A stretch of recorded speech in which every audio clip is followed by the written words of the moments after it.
नमः भगवते वासुदेवाय नमः। आज हम कार्तिक माह का महात्म्यों का 11वां अध्याय पढ़ेंगे। जिसको तो जप कर जीव हो भवसागर से पार, 11वें अध्याय का कमल करे विस्तार। एक बार सागर पुत्र जलंधर अपनी पत्नी वृंदा सहित असुरों से सम्मिलित हुआ सभा में बैठा था। तभी गुरु शुक्राचार्य का वहां आगमन हुआ। उनके तेज से सभी दिशाएं प्रकाशित हो गई।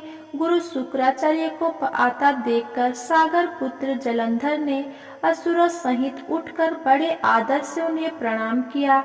गुरु शुक्राचार्य ने उन सब को आशीर्वाद दिया। फिर जलंधर ने उन्हें एक दिव्य आसन पर बैठाकर स्वयं भी आसन ग्रहण किया। फिर सागर पुत्र जलंधर ने उनसे विनम्रता पूर्वक पूछा, हे गुरुजी, आप हमें यह बताने की कृपा करें कि राहु का सिर किसने काटा था। इस पर दैत्य गुरु शुक्राचार्य ने विरोचन पुत्र हिरण्यकश्यप और उसके धर्मात्मा पौत्र का परिचय देकर देवताओं और असुरों द्वारा समुद्र मंथन की कथा संक्षेप में सुनाते हुए बताया कि जब समुद्र से अमृत निकला तो उस समय देव रूप बनाकर राहु भी पीने बैठ गया। पर इस इंद्र के पक्षपाती भगवान विष्णु ने राहु का सिर काट डाला। अपने गुरु के मुख से इस प्रकार के वचन सुनकर जलंधर को क्रोध की सीमा ना रही। उसके नेत्र लाल हो गए। फिर उसने अपने धस्मर नामक दूत को बुलाया और उसे शुक्राचार्य द्वारा सुनाया गया वृतांत सुनाया। तत्पश्चात उसने घस्मर को आज्ञा दी कि तुम शीघ्र ही इंद्रपुर में जाकर इंद्र को मेरी शरण में लाओ। घस्मर जलंधर का बहुत आज्ञाकारी एवं निपुण दूत था। वो जल्द ही इंद्र की सुधर्मा नामक सभा में जा पहुंचा और जलंधर के शब्द में इंद्र से बोला, हे देवता धाम, तुमने समुद्र का मंथन क्यों किया और मेरे पिता के समस्त रत्नों को क्यों ले लिया? ऐसा करके तुमने अच्छा नहीं किया। यदि तू अपना भला चाहता है तो उन सब रत्नों एवं देवताओं सहित मेरी शरण में आ जा, अन्यथा मैं तेरे राज्य का ध्वंस कर दूंगा। इसमें कुछ भी मिथ्या नहीं है।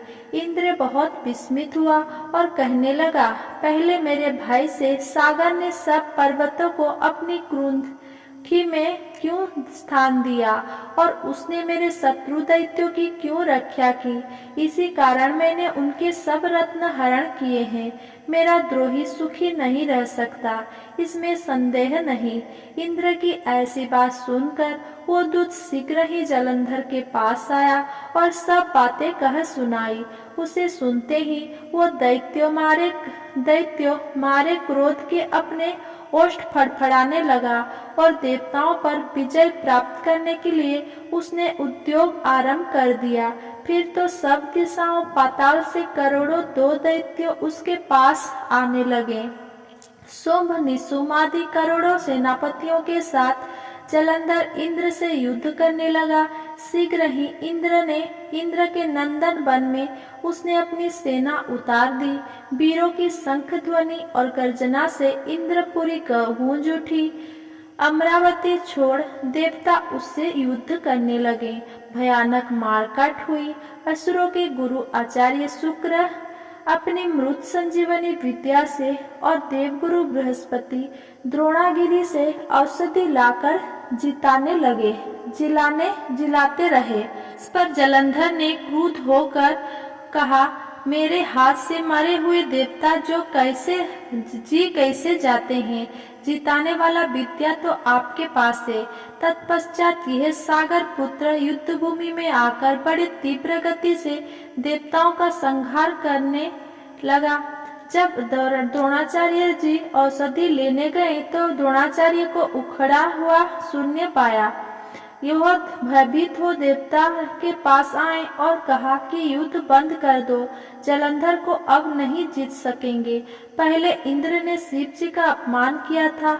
ये सुन देवता युद्ध में भय जय की आशा त्याग कर इधर उधर भाग गए। इंद्रसूत निर्भय हो अमरावती में घुस गया।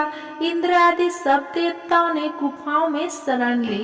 अगर मेरा ये वीडियो आपको पसंद आया हो और अगला आगे क्या हुआ जानने के लिए मेरा वीडियो को लाइक कमेंट शेयर करें एंड मेरा चैनल को सब्सक्राइब करें। धन्यवाद।